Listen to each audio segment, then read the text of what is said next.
Hello, everyone, and welcome to today's live IELTS class. My name is Adrian, and I am broadcasting to you live from beautiful Budapest, Hungary, where we are now into our winter season. We had our first big snowfall just a couple days ago. The snow's melted, but we can feel the cold. All right, today we're kicking off this week's of live IELTS with some IELTS speaking part 3, December 19th.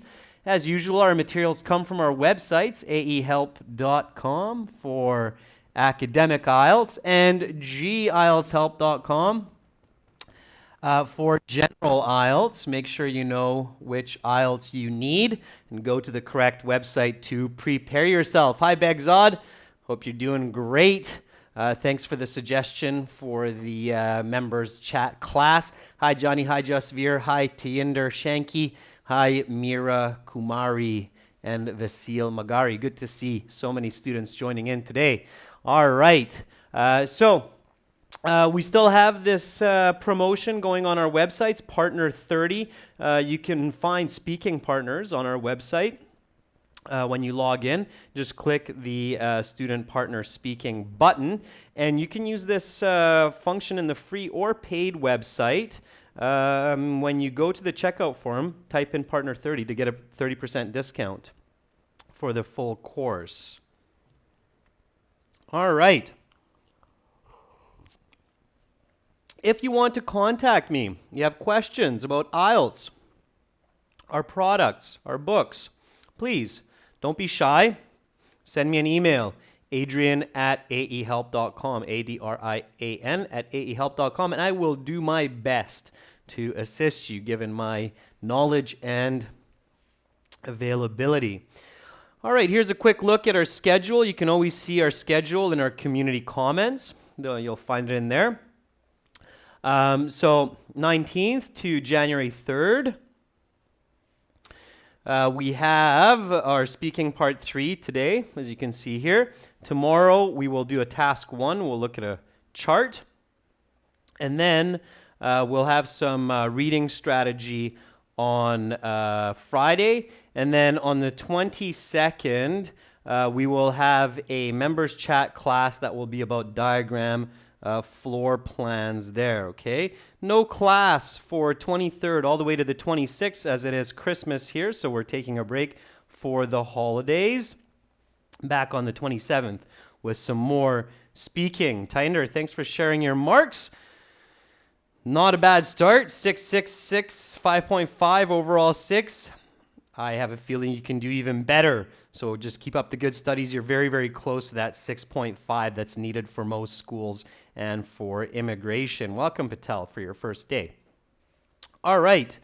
So let's get cracking. Oh, by the way, just a quick note. This is an interesting little change to our schedule. On the 28th, after we have speaking, on the 28th, there's no class, but I'll remind you of that later on as well. Okay, let's get into the speaking. Excuse me, I'm getting over a bit of a cold, so you might hear me cough here and there. I'll try not to cough into the microphone. So let's get right into the speaking, okay? Today's focus will be on speaking part 3. The speaking section of IELTS, it's usually a 10 to 12 minute interview. IELTS used to say 15 minutes for the speaking interview. But IELTS has become so popular in the world as a standardized exam, and the IELTS administration has gotten so busy that they are under a lot of pressure to serve the needs of the world for testing standardized English. And as a result, it seems that the speaking part of IELTS has gotten a little bit shorter and shorter over the past few years. And a lot of students now say that the speaking is maybe 10 to 12 minutes. Some students said they felt like it was even less than 10 minutes they're speaking, which is okay, all right? You should be able to show your level in 10 minutes if need be, all right? So that's no problem. And of course, another issue that's happened in the world, because IELTS is such a popular exam for university, for immigration, is there are a lot of templates for how to do the exam and even for answers, especially in the writing and the speaking. So a lot of people are learning catchphrases and expressions in hopes that that will help them to get the best IELTS band score. Well, of course, the IELTS people, the examiners, are getting smarter too. And these catchphrases are not earning as many marks as they used to. So we will talk today about some important strategies that will work for you and that will allow you to show the examiners that you really can use English and you're not just using some expressions and catchphrases that everybody is learning from teachers and textbooks. So that's my focus today, okay? So my focus today is getting complete answers in part 3. A lot of students complain that they don't have an opportunity to answer the questions, especially in part 3. The examiner stops them, cuts them off, jumps in quickly with another question. So we'll talk about that, okay? So let's talk about getting complete answers into part 3 and using strategies to get full answers and show your ability beyond just catchphrases memorized from books and teachers. Okay, so that's my goal for you today. So you're not feeling like, oh boy, okay, I used some good expressions, but I bet a lot of other students did the same and I'll probably just get a 6 like everybody else, okay? So let's get around that. Okay, let's try to get around that. All right, let's warm up with a couple of the classic questions that they will ask you at the beginning of the IELTS speaking. Okay, you walk into your speaking interview, you feel confident, you feel strong. You went to the exam center at least 40, 50 minutes before your speaking started. You found some other students. You warmed up. You were using English all morning, hopefully the night before as well. You got in at least a couple good speaking practice interviews the day before. And you talked to some students on the morning of your speaking. So your English muscles, your English neurons, they're all working in your brain. They're all warmed up. You're ready to go. You're ready to get that high band score, right? All right, so you walk into the exam room and there is the person who will be your examiner. You look at them and who do you see? Who do you see, students, when you walk into that exam room? Okay, I want to make sure I'm not just talking your ear off, but you're paying attention. Who do you see? Who's standing or sitting there in front of you? Hank Pham says, it's Grandpa. And you are right, Hank Pham. It is your grandpa. It's not the examiner. Or your grandma. If it's a woman, makes sense to be a grandma. If it's a man, it makes sense to be a grandpa. It's not a stranger. It's not an examiner. Okay, visualize if it's a man, your grandfather. If it's a woman, it's your grandmother. Why?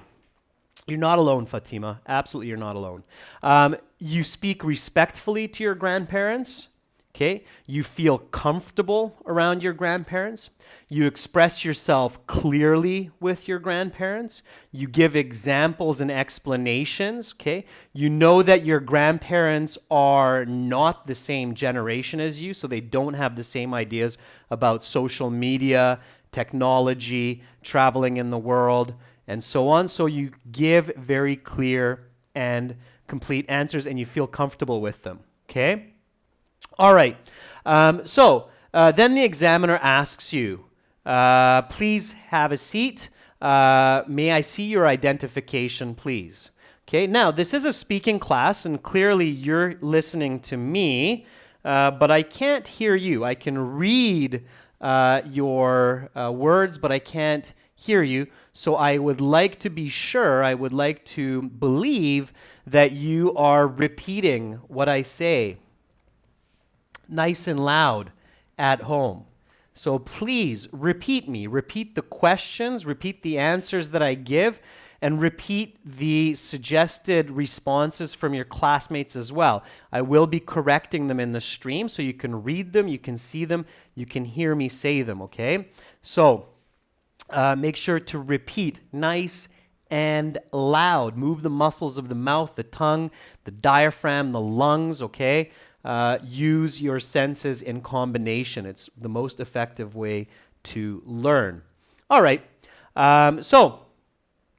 Sharon Diva says, sure, here it is. Exactly. So the examiner says, may I see your identification, please? Sure, here it is. Or sure, here you are. Or absolutely, please take a look. Okay, all of those will work. Then the examiner will ask you, what is your full name? They will match your full name with your IELTS registration and so forth. So a good answer, what is your full name? Hi, Abdel Wahab. Nice to see you in class. Okay, what is your full name? There are a few different ways to answer that question. Make sure to answer it. Okay, make sure to answer it. So your full name, my given name is Adrian. My family name is Benedek.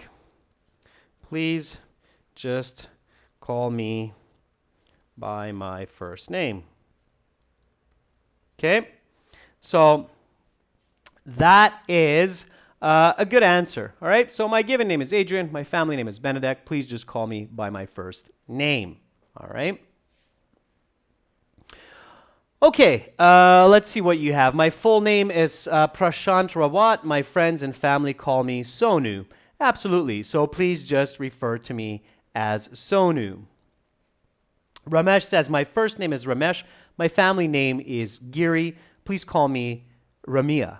Okay, very good. All right, so going by your nickname. Sure, that works.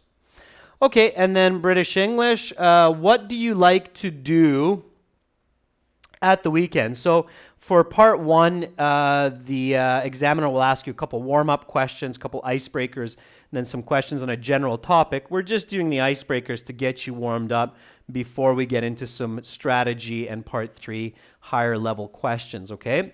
So let's get to the second one here. What do you like to do at the weekends? Okay, what do you like to do at the weekends? What's a good way to answer that? Saruchi, that's also a good response for that first question. Okay, what do you like to do at the weekends? It's at the weekends. Don't be surprised if they say at the weekends, that's British English. If they say on the weekends, that's Canadian or American English, okay? Yeah, so Prashant says, I like sports. I play cricket every Sunday morning. Prashant, very nice. It's a clear, direct answer, and you're giving me an example without over-speaking, without over-complicating. Beautifully done, okay? Amara Zahid says, I like to go out with my friends and family. For example, last weekend, we visited the local museum. Very nice, okay? So I can tell that a lot of you who are watching these lessons now, tuning in, you're picking up on what I'm putting down. You're understanding the concept of answer, explain, example. That's clear communication, visible, easy to comprehend, no matter what language you're using. Brilliant, okay? Well done. So what do you like to do on the weekends? I like to hang out with my friends and family.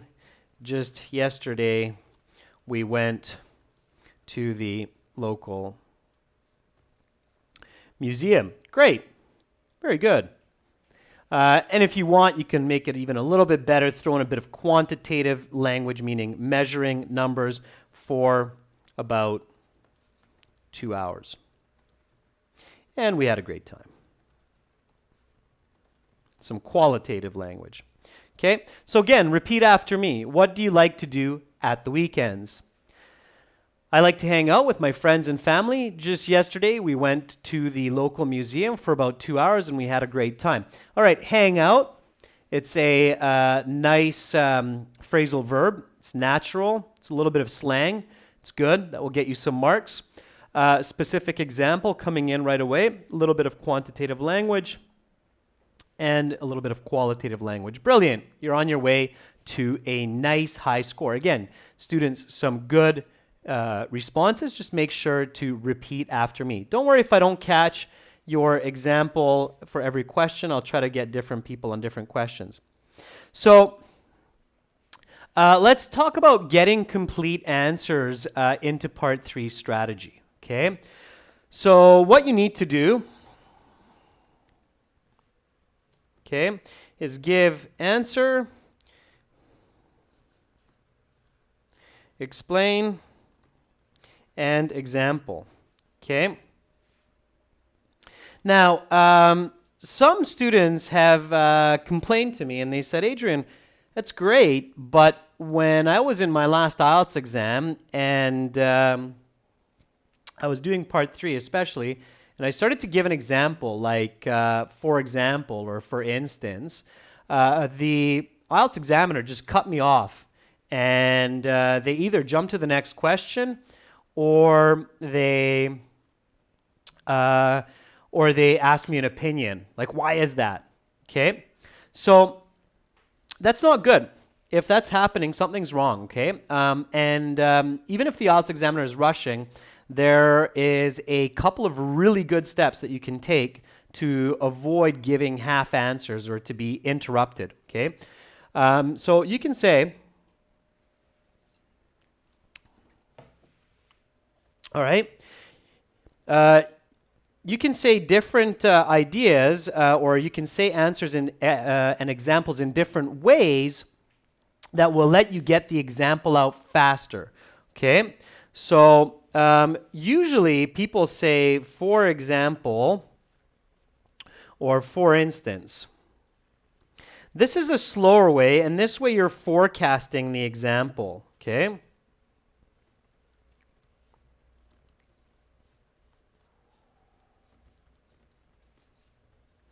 All right, now there's a way to avoid that.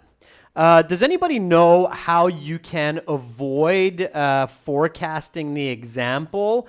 How you can get the example to your listener faster and unexpectedly? Anybody know what you can do to do that? So get the example out unexpectedly and faster by using the words. Okay, I'm giving you a hint there.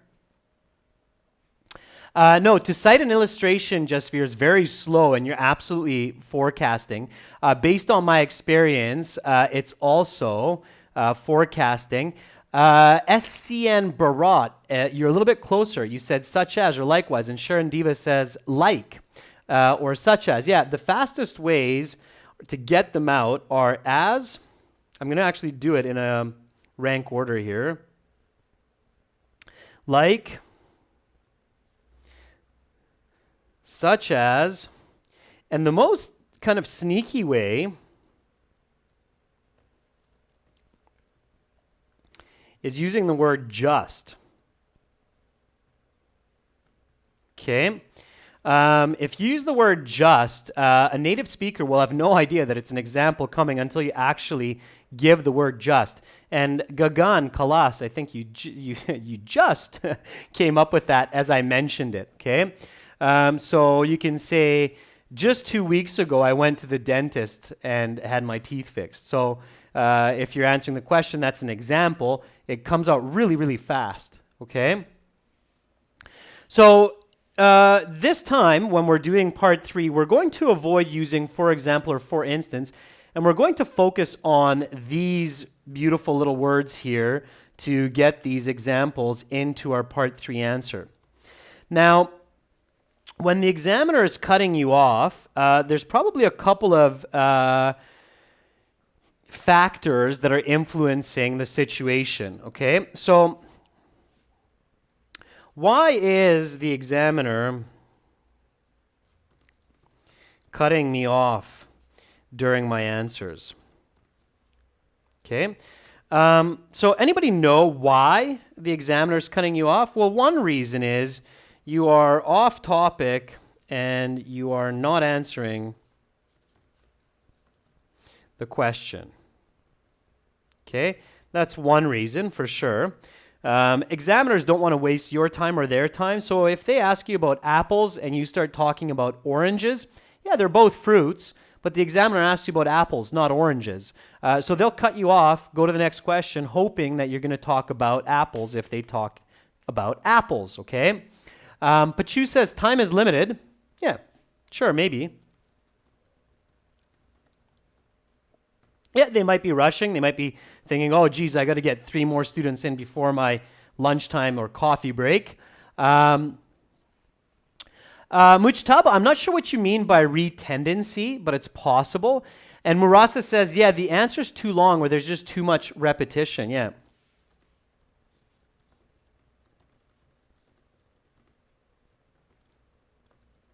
Okay. So these are the situation, Begzot says too many candidates. Yeah, that too many candidates is the same idea as running out of time. Okay. So the answer is too long, or there's too much repetition going on. You're saying too long answers. You're repeating the same idea again and again in different ways. They've already heard it. Okay. And there's another reason that we're going to get in there. Pranav says, it happened with me. They're not letting me elaborate my idea. Okay. The other possibility is that you're using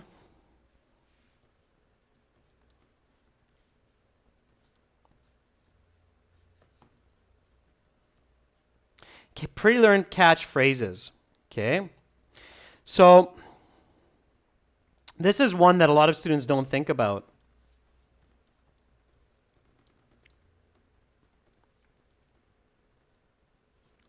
Okay. If you're doing that too much, you will get cut off. Okay. So if you've memorized 10, 20 different catchphrases that you can use in your responses, and the examiners heard that catchphrase 100 times that morning, okay, they will cut you off because they're not giving you points for that. People can memorize catchphrases in other languages. That doesn't mean you know the language well, okay? So if you're using too much of that, the examiner will interrupt you usually with an opinion question, like, why is that? Or what happened after that? When did you do that? Did you actually see that in your real life? Okay, so they'll cut you off with something, or just out of frustration, go to the next question. Okay, catchphrases would be something like,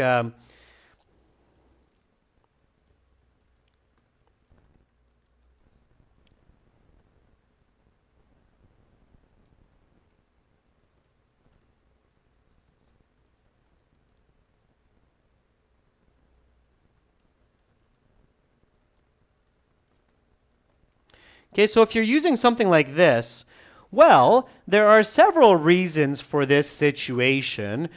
Firstly, okay, right away I know that you're using a catchphrase, all right? Right away I know that you've been practicing catchphrases.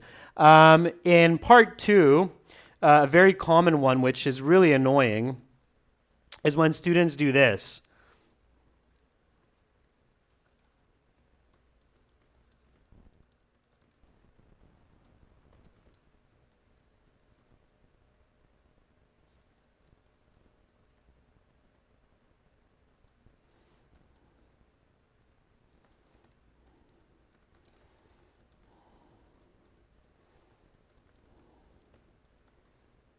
Okay, so this is a typical catchphrase. I've heard many students do this one, and it's really annoying. And if you do this for part 2, okay, then it makes me feel like, oh, okay, this is what you're going to be doing for part 3 as well. So if I hear you do this for part 2, it makes me predict that for part 3, you're also going to use all of these catchphrases. And it's really frustrating because this is not valuable information. A lot of students do it.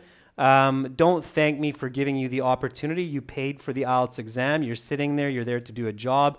You don't need to drag out your speaking with such a pre-learned or memorized phrase, okay? Don't do that. All right. So let's get into part 3. Let's focus on answer, explain, example, no redundancy, good connections, and using the words like, as, just, okay?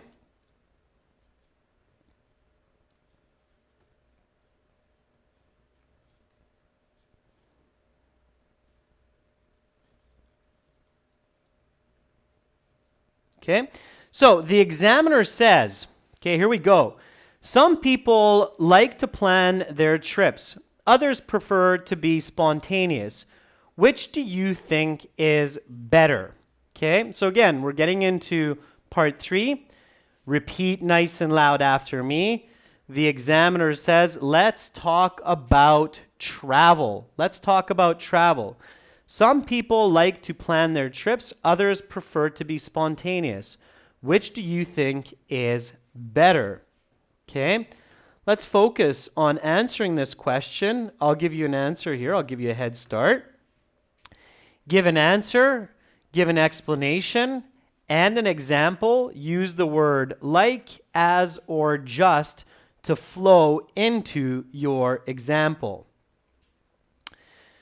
Don't be too nervous, Gaurav, for the speaking. That won't help. Just be prepared, okay? Being prepared will make you confident.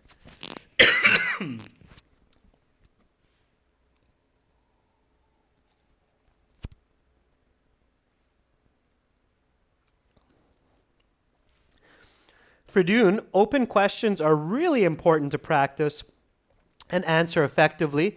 The best first step for Dune when you get an open question, this is not one, this is a closed question, but the best is to think about what 9 out of 10 people would say. So pick the most popular answer for open questions. That will help you. All right. Okay, so here is my answer to this question. Some people like to plan their trips. Others prefer to be spontaneous. Which do you think is better?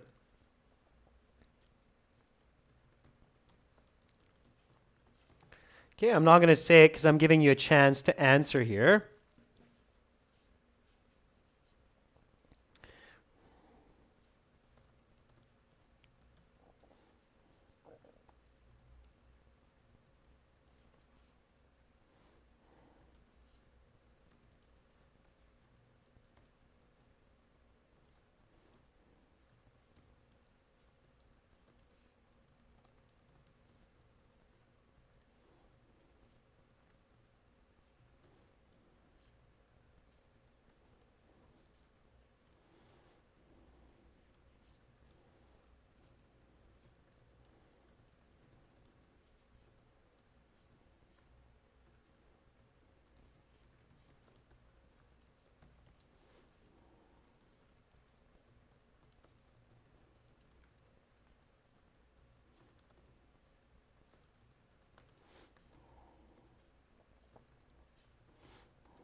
All right, let's see what you came up with, and I'll give you some feedback. Okay, Begzad says, I definitely believe that spontaneous travel is better in this case, Begzad. It's very exciting because I can get more happiness and you're continuing with your answer. Okay, Farheen says, well, I prefer planning. The reason is that everything goes easy whenever I go for a trip. And I have more fun. Okay, you're on the right track. Barry says, planned trips are the best. One must know their destination. Having information about the road people take is a good idea. I prefer to plan my trips. Okay, you're getting into some redundancy there. So that's the kind of repetition that we want to avoid. Amira Zahid says, both are better in their own way. Like spontaneous trips come with many surprises ahead, and planned trips save us from dangers and sudden incidents. I like surprises, so I prefer spontaneity. Okay, Amira, that's a typical example of where the examiner can cut you off. Number one, you're not answering the question. So I asked you about apples. You're talking about apples and oranges, okay? The question is, which do you think is better? So here, you need to choose one. If you say, well, both are good, right away, as the examiner, I'm kind of like, oh, really? I'm just asking about one. Choose one. Don't sit on the fence, okay? And so your answer was definitely dragging out, and I bet that if you answer that way, some examiners will tend to cut you off, okay?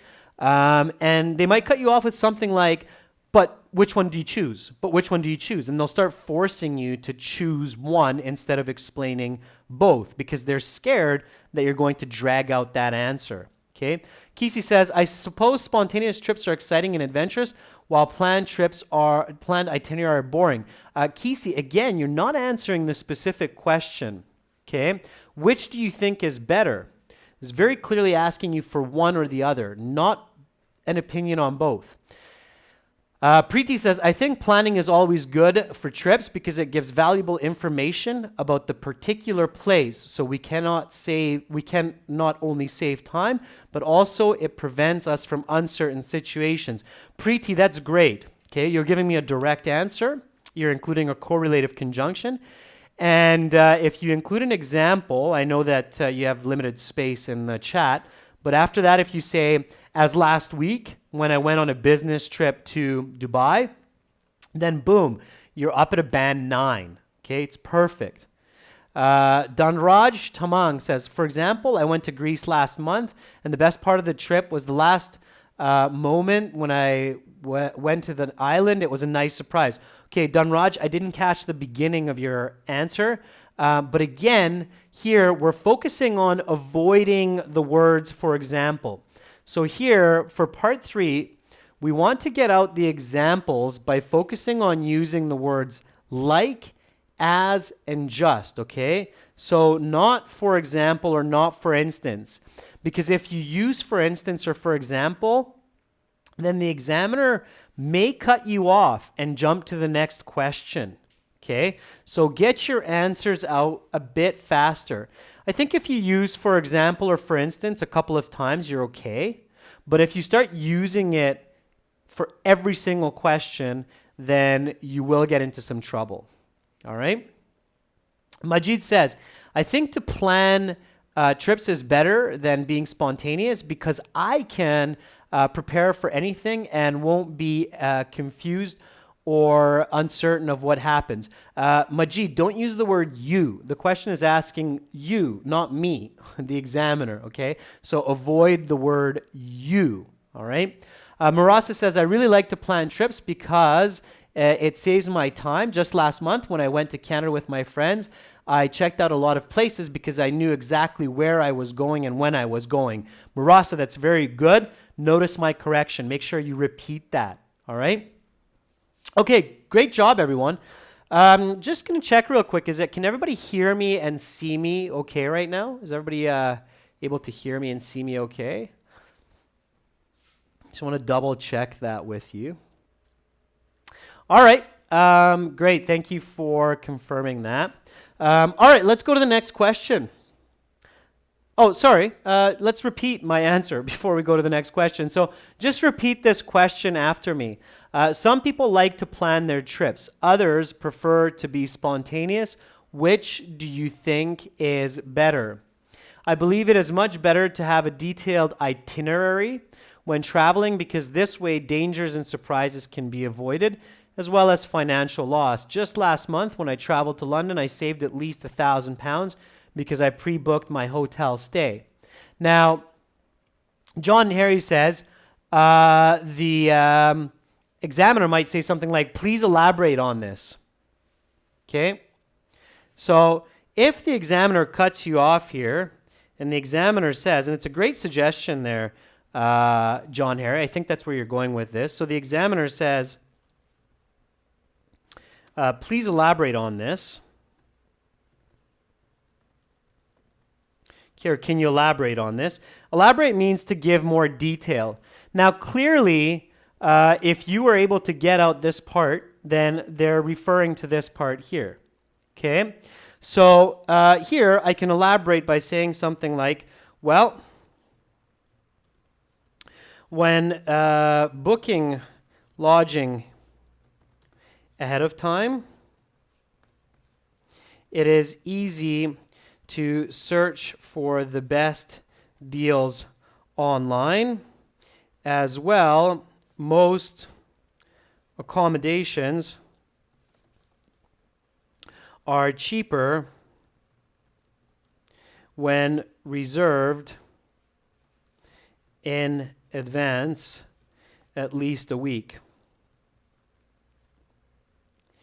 As in my case, it was a 2-week advance reservation 50% discount for the Birmingham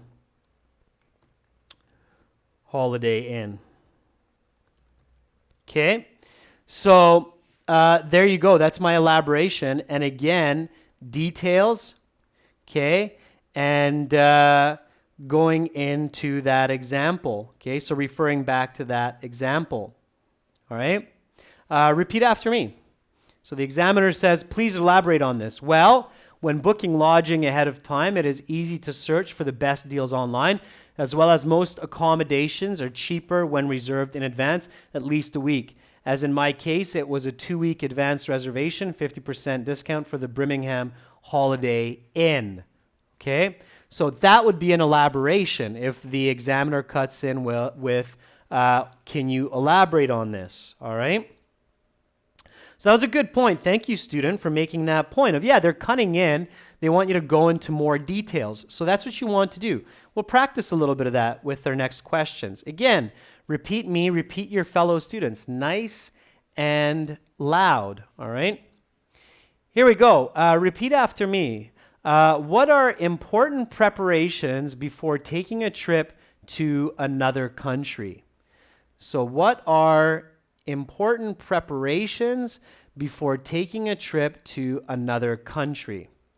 Okay, repeat the question nice and loud and give me an answer. I will do the same again for all the students watching. Remember, we are using like, as, and just to get our examples in.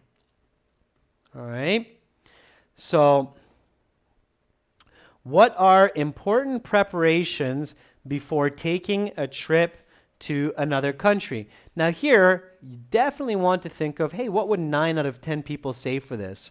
So what would be the most common? Haifa says to have good knowledge about it. That's a good start, Haifa, but it's not enough to get you a high band score. All right? So to have good knowledge about it is a good start. To do your research, it's a good start, but you want to definitely give me more information. Sakita says, well, first of all, he should have a person needs a valid passport. Yeah, avoid the word you. Well, first of all, have a valid passport. Absolutely. Begsad says, the most essential step which needs to be taken before going overseas is that people learn about the place, the weather, the history, and the culture. Good. Absolutely, Begzod. Yep. Ferdoon says, choosing the right clothes for the climate and weather in the country is an absolute must. Okay? And keep going, Ferdoon. Get that example in there. Get that explanation in there. Amir Zahid says, it is important to take necessary items and book lodging ahead as it will help make the tourist comfortable in that foreign country. Amara, I did quite a bit of correction there. Make sure to look back on that, okay? Danyar Yu says, in my opinion, the most significant items are passport and taxes. In other words, if you forget them, you won't be able to leave the country. Again, don't use you, Danyira. Say, in other words, when people forget these, they will not be able to leave the country without penalty. Okay. Mitesh says the legal documentation for traveling. Yeah, very nice, Mitesh, because it's not just the passport. Sometimes you need a visa, right? Like a travel visa or a tourist visa. So legal documentation for travel along with pre-booking stay and a clear-cut idea of places to visit. Nice use of that expression, clear-cut idea, Mitesh. Good. Good for you. All right, I'm going to write up an example while I watch a few more come up. Okay.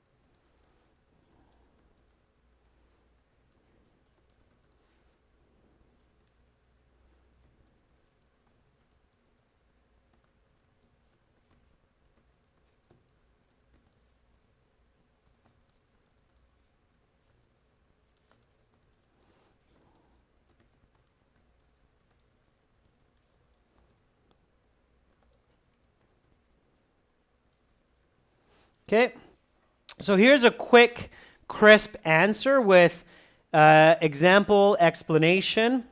Notice the use of as and like in this case. So it is an absolute must to have proper documentation like travel visa and passport valid and available so that the tourist does not get turned back at the border. This happened to one of my friends when she tried to visit Russia. Notice the technique here that I'm using for my example. I just simply break right into the example. So I don't say for example or for instance. I actually just say this happened. So using this happened to refer back to the original statement here, right? This happened, okay? Let's see what else you came up with, all right? Dhanraj Tamak says, the most important preparation is to make sure you have a valid passport, visa, and tickets. I will also make sure I have health insurance, check the weather, and understand law and order in the country. Okay, good. Dhanraj, you gave me a lot of information, and that's fantastic, but you definitely want to give me an explanation of why. Even if it's just as simple as this will make sure to avoid mishaps and guarantee a safe and enjoyable trip. Okay, so give me that and then cut right into a quick example. All right, that's what we're practicing today. John Harry says, it's better to get information about the place regarding weather maps and laws along with okay, I can't see the rest of it. John Harry, be careful with etc. Don't use etc. Don't use it in speech. So you shouldn't say in your IELTS exam, etc. or and so on. And you shouldn't write that either, okay? I see more often students writing etc. or etc. And so on in their writing task too. It's just like the word thing and stuff. It has zero value in communication, so don't use those words, okay? Just get out the full idea, John Harry, in the next example. Okay, it'll be better. All right. Good. Doing really well, students. I'm liking what you're doing. Just remember, the best answers will be answer, explain, example, okay? One more time. Repeat after me. What are important preparations before taking a trip to another country? Try to copy my intonation as well, okay? So here's the answer. It is an absolute must to have proper documentation like travel visa and passport valid and available so that the tourist does not get turned back at the border. This happened to one of my friends when she tried to visit Russia and did not have a tourist visa. Okay, now, if you say, okay, and they need to know about the weather and have proper clothes and the rules and the regulations, it's okay. Just be careful not to get carried away with too many different ideas and not enough detail. That will get you into trouble, okay? So that's another point when the examiner might cut you off and they'll say, can you elaborate on this or can you tell me more about this, okay? Yeah, knowledge about the food, Preeti, can be a good idea as well so you're not starving and you're not eating some very strange and unusual foods that don't sit well in your stomach. It's a good answer, Preeti. Just make sure to elaborate on it, okay? Haifa Lana, it is absolutely okay if you lie. It is not lying. It is just being imaginative. There is not a truth or lie. It's not a police inquisition, the IELTS speaking. So you're not really lying. You're just making up information to show your fluency. Hi, Vanity, Sean. Good to see you in class as well. Nice to see another member joining in. You're saying it is essential to prepare pertinent documents before traveling as it will save people time in airports and other mishaps. Just recently, this happened to my sister when she tried to go and visit relatives in Canada. Okay, that was good. All right. Let's get into our next question here. Nice, students. You're going along nicely. You're picking up the ideas and the strategies that I'm putting down, and you're absolutely working towards original English, clear English, coherent English, complex English, and hopefully natural English as well. And that will push your score nice and high, and you won't feel awkward. You won't feel rushed. You won't feel like you're being cut off. Okay, let's go to the next question. Repeat after me. When people travel to some countries, they need to request a permit like a tourist visa. Why is this? Okay, why is this? So again, think about a good answer and give me an example. All right. So why is this? Why do some countries demand a tourist visa? Excuse me.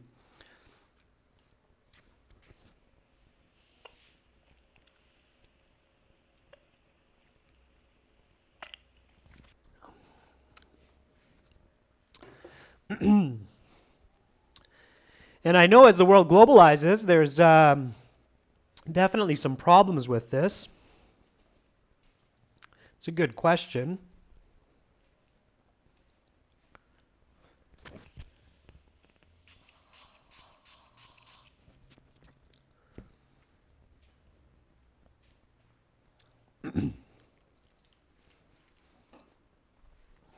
Okay, I'll type my answer while I'm thinking of this.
Okay, let's see what you have. So, Abdel Wahab says, this is according to the country's boundaries that people would visit, because in some countries it is illegal to enter without permission. But why? So you still need to answer that why question.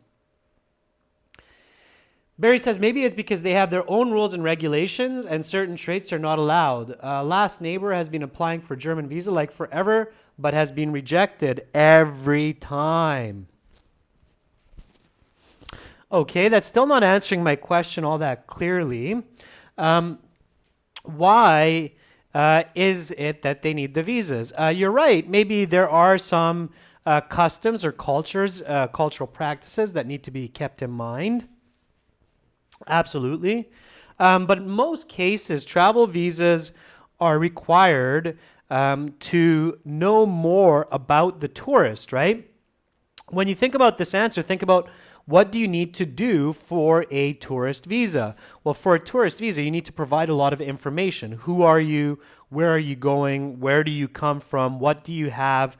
And so on. So the government wants to know more about you before they let you into the country because they might be worried about misuse of the country's cultures or laws, right? Okay, Log Trent says, well, definitely I believe that traveling to another country to immigrate illegally is not right. So that means people need to return home after visiting, and this is why they demand a tourist visa. Okay?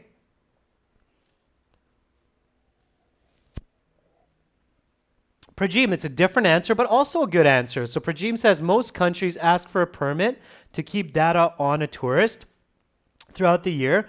So in case a tourist gets into trouble or disappears, they can be found or their friends and family can be notified. Absolutely. That can also be. A good answer. Manrandwana. When masses travel abroad, it is mandatory to get tourist permits because authorities need assurances that they don't intend to stay in the other nation permanently. Very nice use of vocabulary, Manrandwana. And again, don't forget the examples, and you can lie, you can make it up. So if you don't know anybody that had this situation happen to them, just say, such as my friend. You can say something like this.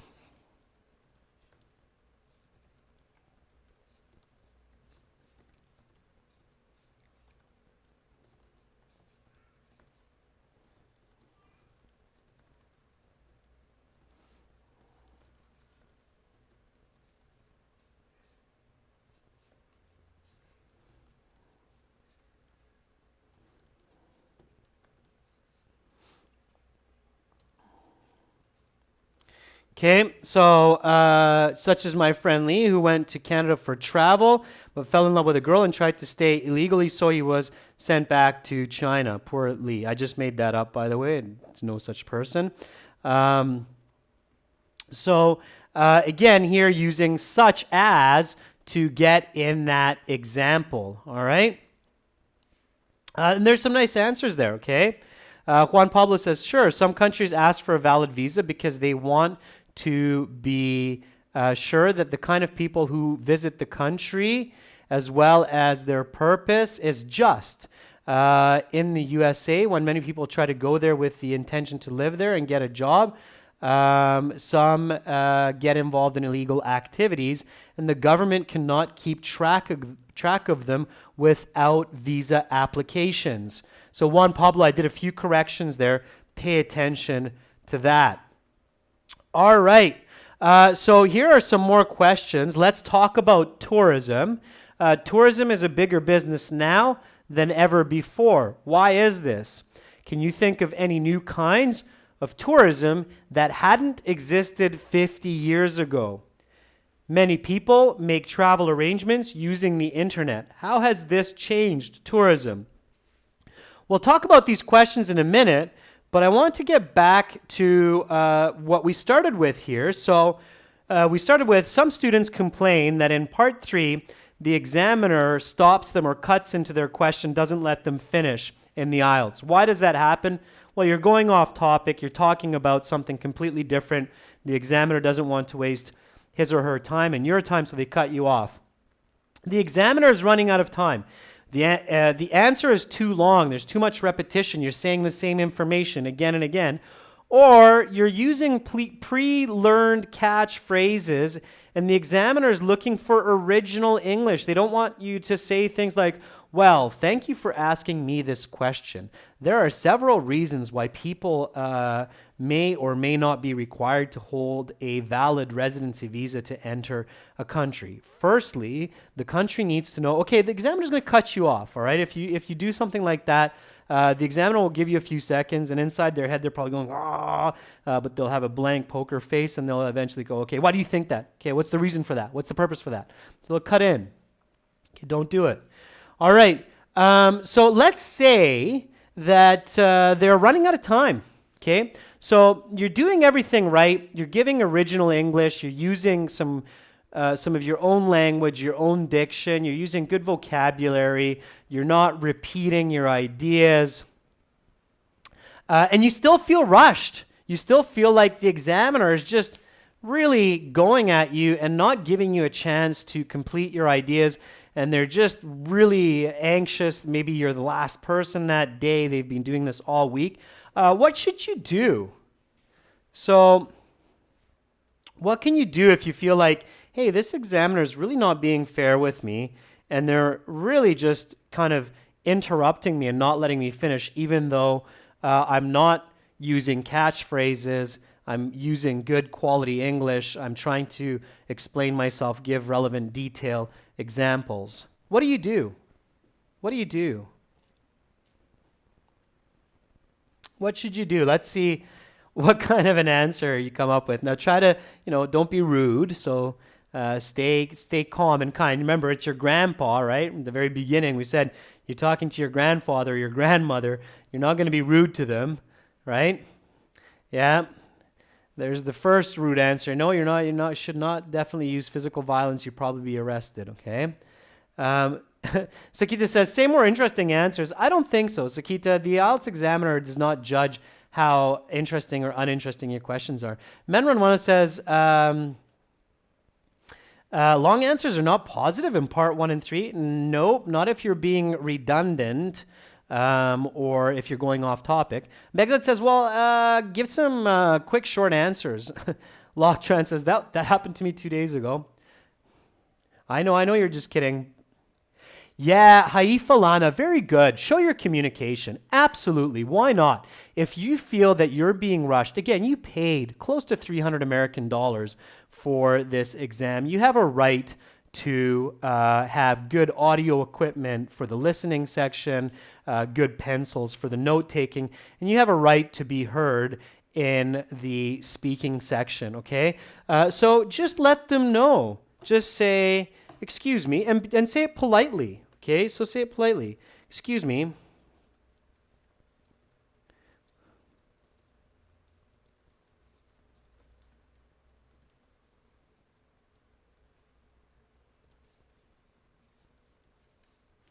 Okay, so excuse me, please give me a chance to finish my response. Say it with a nice, calm voice. Okay, if it's the second or third interruption where you feel that it's being really rude, just say, okay, excuse me, can you please wait for me to finish my response, and I will gladly answer your next question. You can even include that, so you can show that you're paying attention to the next question. You know there's more questions coming or follow-up questions coming. It's fine, but just say, excuse me, please give me a chance to finish my response, and I will certainly answer the next question or your follow-up question.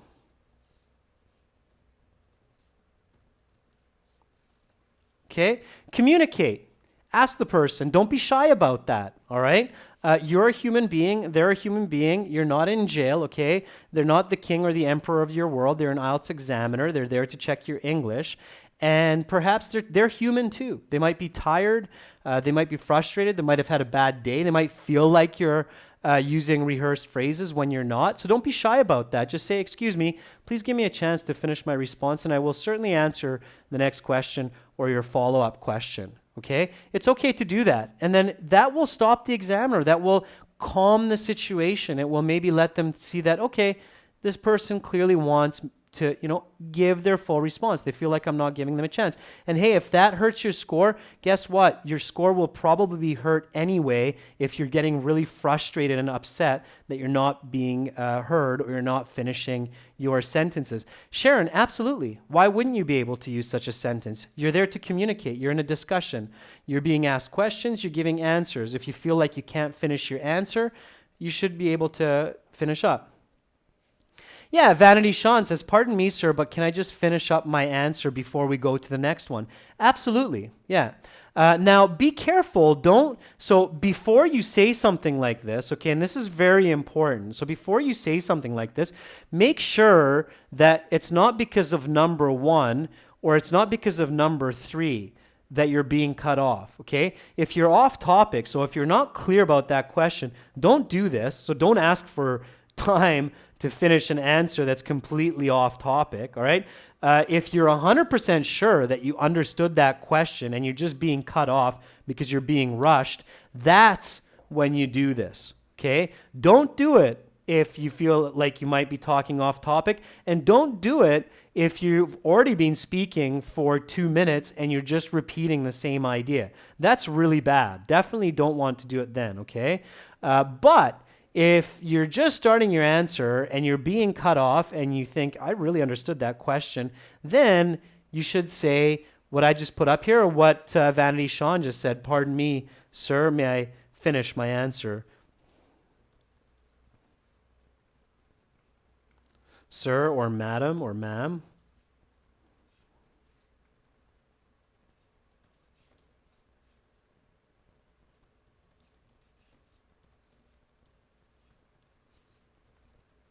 Okay. Now, what can also happen is that you're being cut off and the examiner is just really going at you with the why. What are the reasons? Why is that? And of course, you're trying to give an explanation because that's what you do. You want to give an explanation. You can also say, I'm sorry, I was just about to give you an explanation. Please hold up a moment, okay? So communicate, okay? Communicate, all right? It's very important. Okay, ladies and gentlemen, getting back to the three last questions. Tourism is a bigger business now than ever before. Why is this? Can you think of any new kinds of tourism that hadn't existed 50 years ago? Many people make travel arrangements using the internet. How has this changed tourism? Please give me your answers. Not right now, but record them on your phone in MP3 format and send them to me. I will give you a score estimate. Of course, practice answer, explanation, example. Use as, just, and like to get your answers in there quickly and covertly. Okay, that's the goal. Remember, you can practice with other students on our website. We have a special 30% discount code for a premium course, Partner 30. Get the best strategies, best advice in IELTS online from our websites. aehelp.com, glshelp.com. We help over 1,000 students a day learn the right skills for IELTS and achieve their goals. So definitely visit us there. These materials and lessons are coming from there as well. So make sure to check us out. Thank you so much for watching this lesson. Thank you so much for contributing, giving your answers. I know it's very stressful and intimidating to use a foreign language and put yourself out there in the world. Daniel, we'll probably keep this discount going for a couple of more weeks because we're pushing our new partner speaking feature among other parts of the website. There's 6 full practice exams, over 100 hours of video, and a fully interactive course for your phone, tablet, PC as well on there. Thank you again. Much love to all of you. Keep it up. Be positive. Be strong communicators. Get your ideas out. Don't be shy to say what you think. Just be polite. And I will see you tomorrow for a Task 1 lesson. Bye for now, everyone.